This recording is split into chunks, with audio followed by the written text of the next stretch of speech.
Hi everyone, আজকের ব্লগটা শুরু করলাম সকালের ব্রেকফাস্ট দিয়ে। আমি আর আমার মেয়ে একসাথে ব্রেকফাস্ট করলাম। মেনুতে ছিল ব্রেড, পেঁপে আর চিয়া সিডের শরবত। এরপর শুরু হলো রান্না বান্না। আজকের মেনুতে আছে ডাল আর শাকের চচ্চড়ি।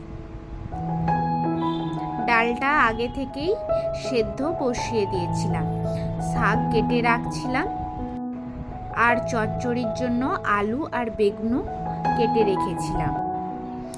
এই টমেটোটা ডালে দেওয়ার জন্য কেটে নেব। অন্যদিকে ভাতটাও সুন্দরভাবে ফুটে গেছে। এর মাঝে কিছু জামা কাপড় শুকোতে দিতে ছাদে গেলাম। আজকে চারপাশটা একদম ফাঁকা, সব দোকান বন্ধ, রাস্তায় কেউ নেই। তীব্র রোদের দাবদাহ যেন পুরো পরিবেশটাকে স্তব্ধ করে দিয়েছে।